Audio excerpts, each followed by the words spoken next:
Բարև ձեզ, Ստեփան Գրիգորյան YouTube-յան ալիքի մասնակիցներ։ Ողջունում եմ ձեզ բոլորիդ, այսօր ապրիլի 9-ն է։ Մենք շարունակում ենք մեր աշխատանքը, այսօր էլ երկու թեմայի շուրջ մենք կունենանք զրույց քննարկում։ Իրան Միացյալ Նահանգներ զինադադարի մասին կխոսենք,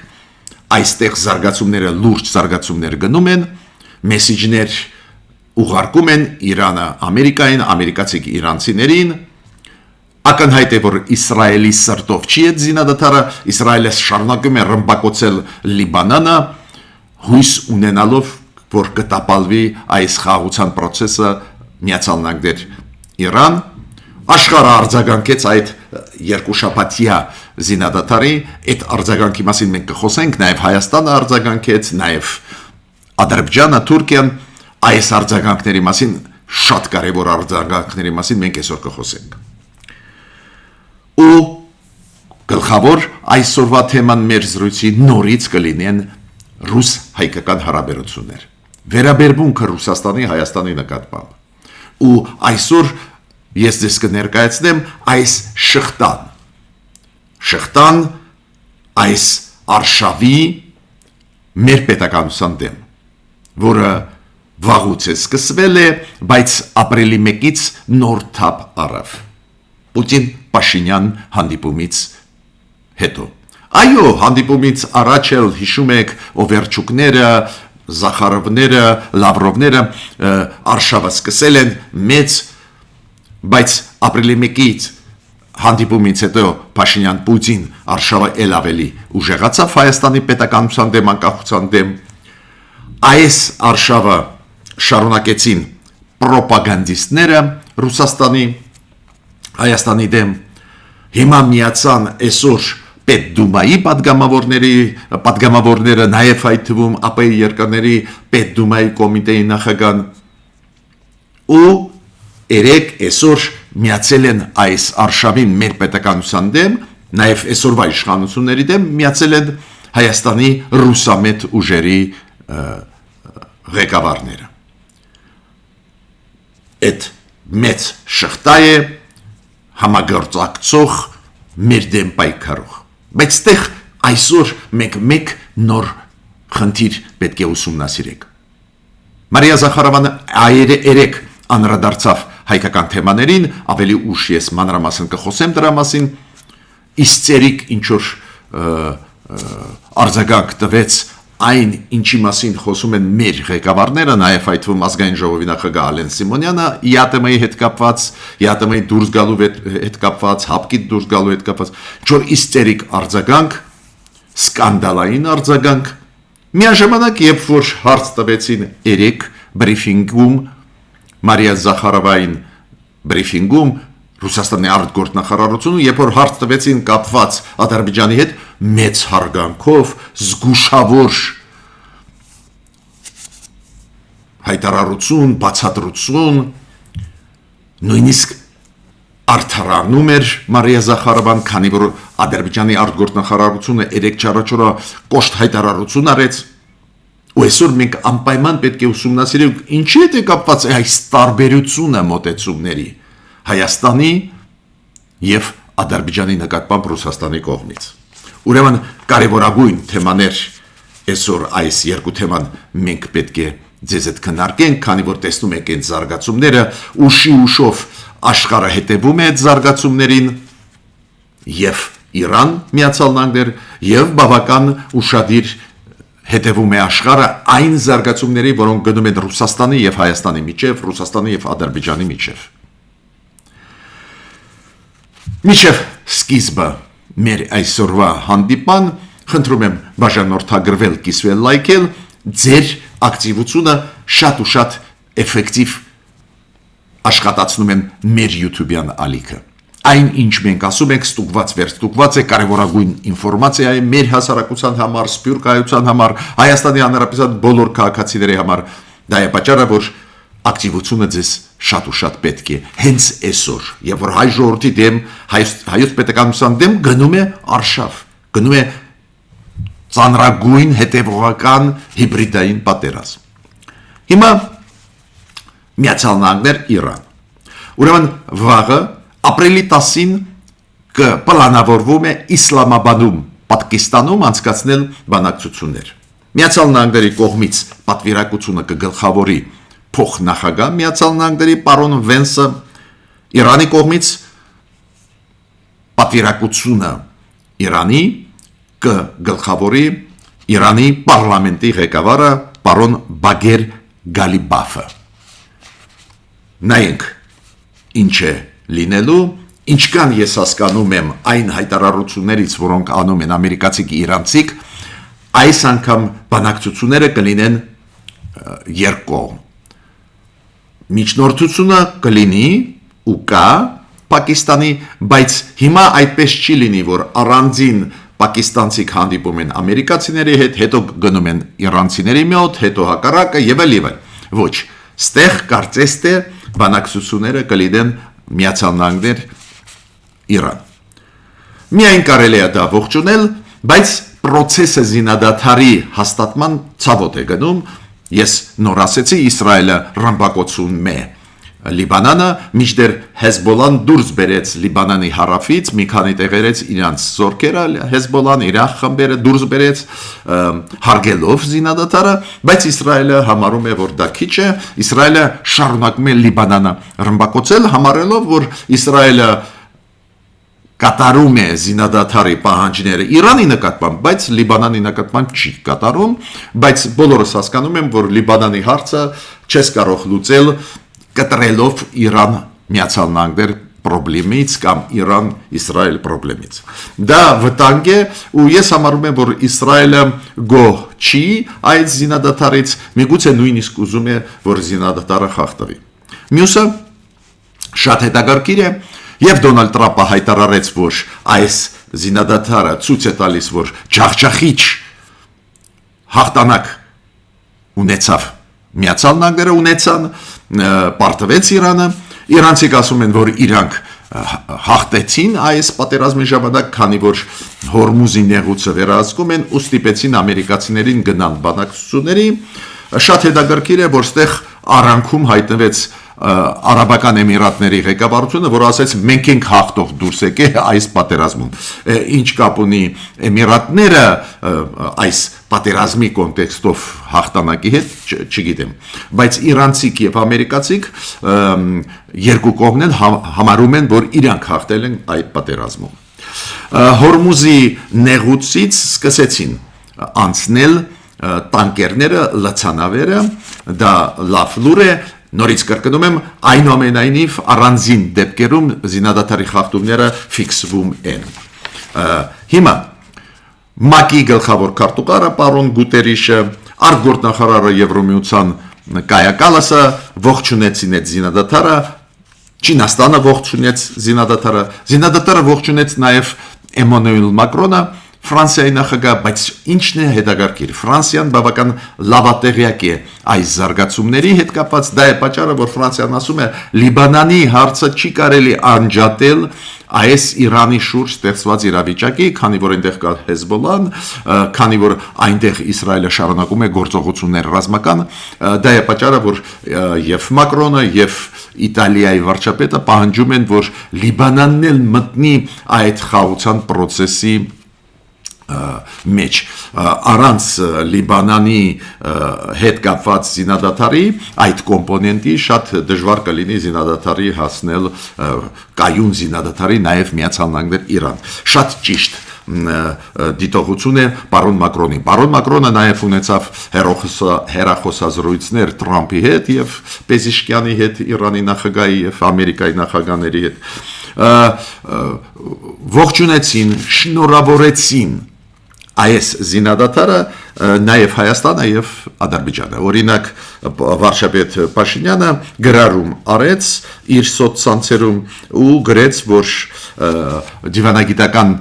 ջանքերը շատ լավ է, որ հիմա առաջ եկան ու շնորհավորեցին մերոնք Միացյալ Նահանգներին, ողջունեցին եւ շնորհավորեցին Միացյալ Նահանգներին եւ Իրանին, որ զինադադարը իրանք համաձայնվեցին ֆիքսել։ Ալիևը շնորհավորեց Իրանին ու զանգեց նախագահ Պեզեշկյանին ու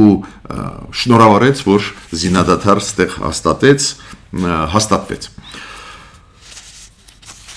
Ես պետք է ասեմ, պարզ է, Էրդողանը նաև շնորհավորեց կողմերը, բայց Էրդողանը ասեց, որ պետք է ամեն ինչ արվի, որ զինադադարի այդ երկուշաբաթյա ֆիքսումը չխախտվի, որ դա չքանդվի այս process-ը դրական, որը սկսվեց, ու Էրդողանը ունեցավ հեռախոսազրույց պարոն Դոնալդ Տրամպի հետ։ Դու գիտեք, գլխավոր ստեղ միջնորդը Պակիստանի վարչապետն է, Պակիստանի վարչապետը այնուամենայնիվ ֆիքսեց, որ կան տեղեր, որտեղ որ զինադադարը խախտվում է ու կոչ արեց կողմերին զինադադարը չխախտել։ Ես նոր ասեցի, զինադադարի խախտման տարեր կան հենց Իսրայելի կողմից, բայց հույսով լինենք, որ ամերիկացիք ունեն այնուամենայնիվ ազդեցության լծակներ Իսրայելի վրա ու այդ զինադադարը գոնե 2 շաբաթ կաշխատի։ Իրանը պարզ է զգուշացրեց, որ եթե Իսրայելը շարունակի ռմբակոծել Լիբանանը, Իրանը դուրս կգա այս 2 շաբաթյա զինադադարի ռեժիմից։ Հիմա, ինչ է առաջարկում Դոնալդ Տրամպը Իրանին։ Դու գիտեք 10 կետանոց Իրանի պահանջները Միացյալ Նահանգների առջև, Միացյալ Նահանգների նախագահան արձագանքեց, ասեց լավ, վատ չի ու զինադադարի համաձայնվեց, բայց հիշում եք, ես ասացի 10 կետանոց Իրանի պահանջները իրանց մեջ պարունակում են կետեր, որոնց հետ համաձայն չի Ամերիկան, բայց Ամերիկան ծանր վիճակից ելնելով համաձայնվեց, հիմա ամերիկացիք փորձում են այս Իրանի առաջարկությունները վերափոխել, համոզել, որ փոխվի։ Օրինակ, Միացյալ Նահանգները ասում են, մենք պատրաստ ենք ձեզ հետ միասին Հորմուզի նեղուցը վերահսկել, ստեղծենք համատեղ ընկերություն, որը այդ հարցերով կզբաղվի։ Կասկած ես չունեմ, որ Իրանը կմերժի, բայց այնուամենայնիվ բանակցային սեղանի շուրջ ամերիկացիք մտնում են 15 առաջարկություններով, նաև սա։ Իրանը ամերիկացիք իրանցիներին ասում են, իրանցիք ասում են, որ հարստացումը ուրանի մեզ մոտ պետք է լինի Իրանում, բայց մենք չենք ուզում ստեղծել միջուկային զենք, բայց ամերիկացիք կտրականապես դեմ են ու նորից Դոնալդ Տրամպը ասեց, այդ բանակցությունների ժամանակ այդ հարցը մենք նորից կբարձրացնենք։ Տրամպը նաև ասում է, որ մենք կարողացանք ռեժիմը այաթոլաների փոխել Իրանում, դժվար է ասել այդպես է թե ոչ, բայց Տրամպը պնդում է, որ դա իր դերը ունեցավ։ Դուք գիտեք, որ Իրանը պահանջում է, որ տարածաշրջանից բոլոր ամերիկյան բազերը դուրս գան, Պարսից ծոցի երկրներից, Իրաքից, Դոնալդ Տրամպը ասեց, որ դեր շուտ է այդ դրա մասին խոսել, մենք անելիք ունենք։ Այս զարգացումները մենք տեսնում ենք, կողմերը պատրաստվում են բանակցային process-ի վաղվա, նայենք, պարզ է մեր շահերից էլ բխում է, որ խաղաղությունը կայուն լինի ու 2 շաբաթից հետո կշարունակվի կայունությունը, քանի որ Իրանի հետ մեր առևտուրը, համագործակցությունը, մեր սահմանը անչափ կարևոր են մեզ համար։ Դու գիտեք, որ նույնիսկ զինադադարը ավտոմատ բերեց նրան, որ աշխարհում գները նավթի եւ գազի նորից սկսեցին իջնել հազիվ, ուրեմն այս process-ը նաև Հայաստանի համար անչափ կարևոր է։ Հիմա ես ուզում եմ նորից վերադառնալ հայ-ռուսական հարաբերություններին։ Ես պետք է ասեմ, որ մենք ստիպված կլինենք մինչև ընտրությունները հաճախ անդրադառնալ այս թեմային, քանի որ լուրջ է վիճակը, այն արշավը, որը Հայաստանի դեմ գնում է եւ Ռուսաստանի պետական մակարդակով, պետական ինստիտուտների կողմից, նախագահի Ռուսաստանի Վլադիմիր Պուտինի կողմից, կառավարության կողմից, արտգործնախարարության կողմից, իրոք մեծ է արշավը Հայաստանի դեմ ուղված, այս բոլոր նարատիվների մասին մենք խոսել ենք, այսօր կարճ ես կկրկնեմ, բայց այս process-ին անընդհատ միանում են նոր խաղացողներ։ Օրինակ, այսօր գլխավոր քարտուղարը ԱՊ երկրների այդ կազմակերպության, որտեղ որ Հայաստանն էլ անդամ է, իմիջիայլոց Մոլդովան վերջնականորեն դուրս եկավ ԱՊ երկրների կառույցից։ Այսօր հայտարարություն արեց, որ Հայաստանը մեզ հետ լավ աշխատում է, ոչ մի դուրս գալու խնդիր չկա։ Լեոնիդ Կալաշնիկով Պետդումայի, Ռուսաստանի պարլամենտի այն կոմիտեի մշտական, որը զբաղվում է ԱՊ երկրների հարցերով, նախագահն ասեց, որ Հայաստանը քայլեր է անում Ռուսաստանի դեմ, դա է պատճառը, որ մենք պետք է հայելային պատասխաններ տանք Հայաստանի քայլերին, ես չեմ հասկանում, ինչ Ռուսաստանի դեմ անում է Հայաստանի կառավարությունը, չեմ պատկերացնում, բայց ինքը սպառնում է, բացի դրանից ինքը ասում է, ԵԱՏՄ-ից Հայաստանը չի կարող դուրս գալ, քանի որ ԵԱՏՄ-ից եթե Հայաստանը դուրս գա, Հայաստանի տնտեսությունը կփլուզվի։ Ու ավելին ասեց այդ նարատիվը հայտնի, որը տարածում են Ռուսաստանը եւ ռուսամետ ուժերը Հայաստանում, որ Եվրոմիությունը պատրաստ չի ընդունել Հայաստանին։ Սխալվում են իմ ունեցած տվյալներով, Եվրոմիությունը անընդհատ առաջարկում է Հայաստանին ի պաշտոնե դիմել Եվրոմիության անդամ դառնալու։ Մեր կառավարության դիրքորոշումը, գիտեք, բավական պրագմատիկ է, կառավարությունը ասում է, մենք գնում ենք դեպի Եվրոմիություն, ընդունեցինք քաղաքական որոշում գնալ դեպի Եվրոմիություն, բայց մենք չենք ուզում շտապացնել այդ process-ը, քանի որ մենք դեռ Եվրոմիության չափորոշիչներին, նաև այդ թվում առևտրի ոլորտում, նաև այդ թվում էներգետիկայի ոլորտում չենք բավարարում։ Երբ որ բավարարենք, կդիմենք։ Եվրոմիությունը իմ ունեցած տվյալներով պատրաստ է այսօր մեր հայտը ի պաշտոնե ուսումնասիրել։ Պարզը դրանից հետո երկար process կգնա, բայց Եվրոմիության դռները Հայաստանի համար դառնալու տեխնացու պետություն բաց է։ Այդ տվյալները ես այդ ինֆորմացիային տիրապետում են հստակ կարող եմ ասել, բայց Ռուսաստանում ինչ են ասում։ Այ դուք ԵԱՏՄ-ից դուրս եք գալիս, դուք կախված եք, կունենաք լուրջ հետևանքներ Հայաստանի համար եւ այլ, եւ Եվրոմիությունն էլ չի էլ պլանավորում ձեզ ընդունել։ Սուտ են ասում։ Ուրիշ բան է։ Դուրս գալ ԵԱՏՄ-ից, դուրս չգալ, ինչ ռիսկեր կան, մենք պարտավոր ենք հաշվարկել, նաև այդվում մեր կառավարությունը։ Դա ուրիշ խնդիր է։ Բայց այդ պրոպագանդիստական մեքենան, որ իբր Եվրոմիությունը մեզ չի էլ սպասում, ԵԱՏՄ-ն կարևոր է Հայաստանի համար, կախվածությունը մեծ է, այդ պրոպագանդիստական արշավը Ռուսաստանում մեր դեմ շարունակում է։ Ու եթե այս վերջի մի շաբաթա ուժեղ պաշտոնական մակարդակով Ռուսաստանը դա անում էր Պուտինի, Բերանով, Լավրովի, Օվերչուկների, Գալուզինների, Մարիա Զախարովների, այսօր միացավ նաև Պետդումայի պատգամավորներից մեկը, որը մեզ սպառնում է, երեք միացան հայտնի պրոպագանդիստները, Գաբրիելյանովի տիպի մեր դեմ, ուրեմն այդ արշավը շարունակում է եւ լուրջ է։ Եվ նաև այս շարք պրոպագանդիստների մեր դեմ ու տարածող այդ նարատիվները մեր դեմ միացան նաև պարզ է պրո-ռուսական ուժերը Հայաստանում, մի քիչ ավելի ուշ դրա մասին մենք կխոսենք, կասենք։ Նաև ինձ ինչ է ցույց տալիս այս զարգացումները, որ խառնվել են Ռուսաստանում։ Երբ որ Հայաստանի պաշտոնյաները, նաև այդ թվում ազգային ժողովի նախագահ Ալեն Սիմոնյանն ասեց, եթե դուք գազի գինը բարձրացնեք, եթե մեր դեմ քայլեր անենք, մենք դուրս կգանք եւ ՀԱՊԿ-ից եւ ԵԱՏՄ-ից, խառնվեցին Ռուսաստանում։ Ուրեմն մենք պետք է հասկանանք ձեզ հետ, որ մենք ուժեղ ենք։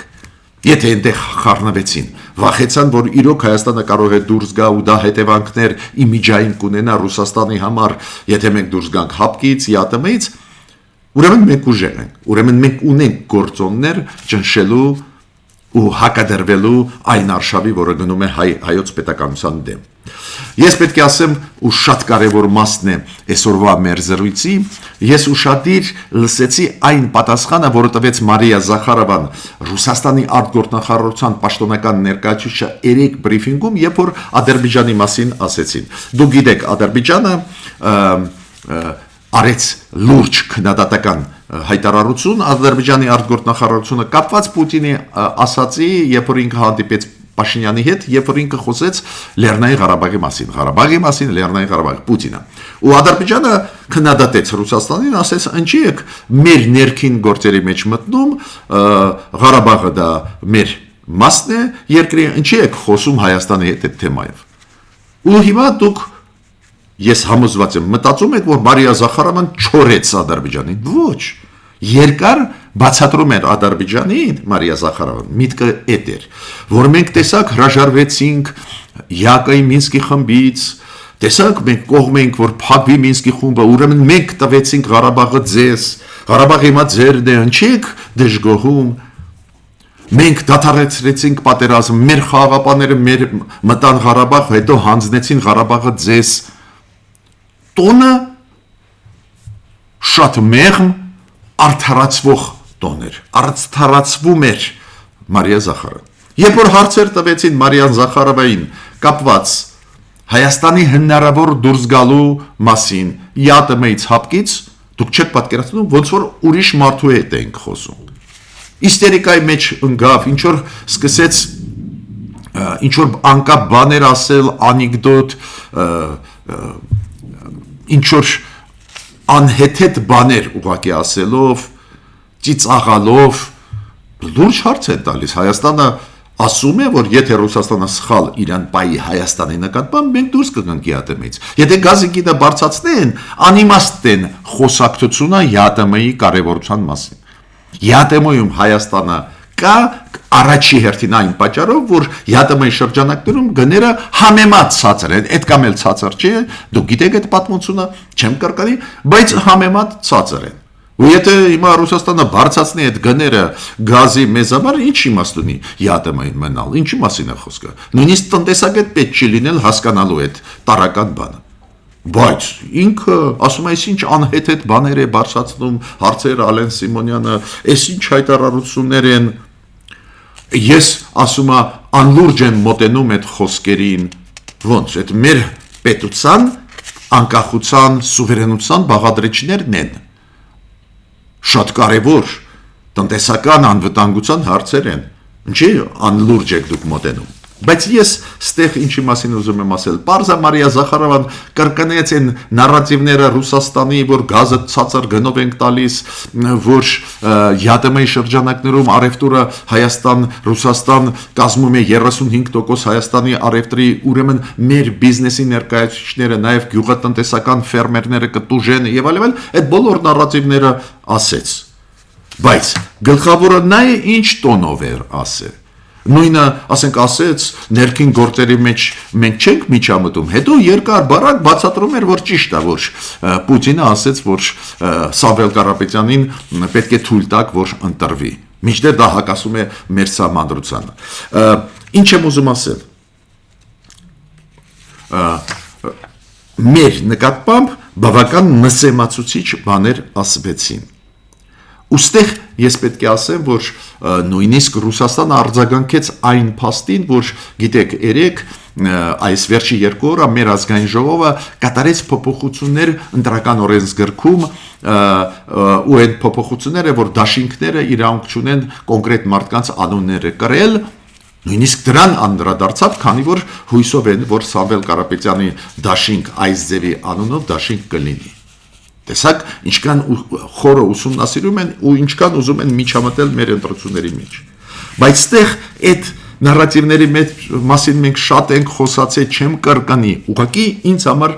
մեկ հարց առաջացավ իմ մոտ։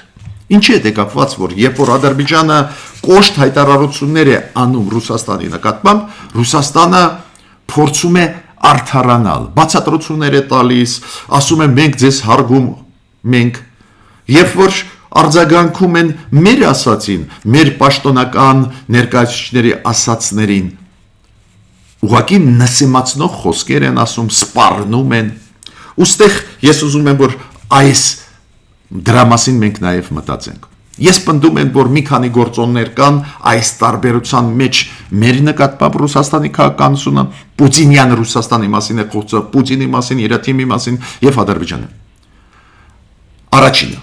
նախկին իշխանությունները Հայաստանի ամեն ինչ արեցին, որ մեր կախվածությունը Ռուսաստանից մեծ լինի, դա հանցանք էր նախկինների կողմից ու մեր հասարակությունը պետք է հիշի դա։ Ու այդքան ուժեղ կախվածության մեջ են, որ Ռուսաստանը ինչ ուզում ասում է մեզ, անպատվում է, սպառնում է։ Երկրորդ գործոնը ստեղ Երկրորդ գործոնը, այդ գործոնը կարևորագույն գործոնն է, քանի որ մենք ուժեղ կապվածության մեջ ենք տարբեր ոլորտներում Ռուսաստանից ինչ ուզում ասել, կարող են ասել, ճնշել մեզ, ու այդ սխալը արեցին նախկինները, տալով Ռուսաստանին երկաթգիծը, տալով Ռուսաստանին մեր հակաօդային համակարգը եւ այլ, բայց բացի դրանից ես պետք է ասեմ, որ Հայաստանի ներսում կան ռուսամետ ուժեր։ Ես ասում եմ պրոռուսական ուժեր։ Այդ պրոռուսական ուժերը, դուք գիտեք, 3 գլխավոր ուժերն են։ Սամվել Կարապետյանի դաշինքը, որը ել չի կարող անվանվել Սամվել Կարապետյանի դաշինքի պաշտոնը, Գագիկ Ծառուկյանի շուրջ այդ ուժերը համախմբված եւ երակուսակցությունը, եւ պարզե երկրորդ նախագահի Հայաստանի այն Արմենիա դաշինք։ Այդ ուժերը պարզե Ռուսաստանի օրակարգերը բերում են մեր դաշտ։ Մոտավորապես կրկնում են այն, ինչ ասում է Ռուսաստանը, որ յադամից դուրս գալը սխալ է, հապկից դուրս գալը սխալ է, որ այս իշխանությունները Հայաստանի մեղավոր են, որ Ռուսաստանը լուծեց Ղարաբաղի հարցը ի օգուտ Ադրբեջանի եւ այլ, բոլոր նարատիվները Ռուսաստանի կրկնում են։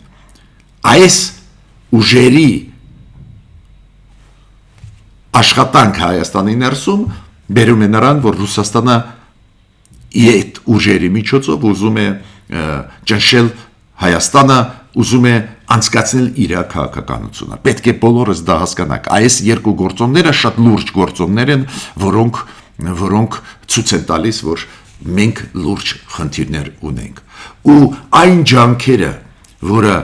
գործադրում է այսօրվա իշխանությունը, փորձ անելով օրինակ Սյունիքի Հայաստանի հարավով անցկացվող ճանապարհները, ապա շրջափակումը անել այդպես, որ մենք չունենանք սուվերենության թուլացում հարավում, սուվերենության կորուստ, այդ ջանքերը թուլանում են հենց դրա պատճառով, որ Ռուսաստանը կարողանում է մեզ ճնշել, կարողանում է օգտագործել ռուսամետ ուժերը իշխող ուժի դեմ։ Ադրբեջանում այս դեպի ուժեր չկան։ Ադրբեջանում չկան ուժեր, որոնք պրոռուսական օրակարգերով շարժվում են։ Դա է պատճառը, որ տարբերվում են մոտեցումները։ Պարզե այստեղ Թուրքիայի գործոնն էլ կա, պարզե Թուրքիան իսկական դաշնակից է Ադրբեջանի, Ռուսաստանը ուզած դրա հետ էլ հաշվի նստում է, բայց առաջի երկու գործոնները, որոնք ես ասեցին, համապատասխանում են իրականության։ Մենք պետք է դա հասկանանք, մեր հասարակությունը պետք է հասկանա դա, որ ընտրությունների ժամանակ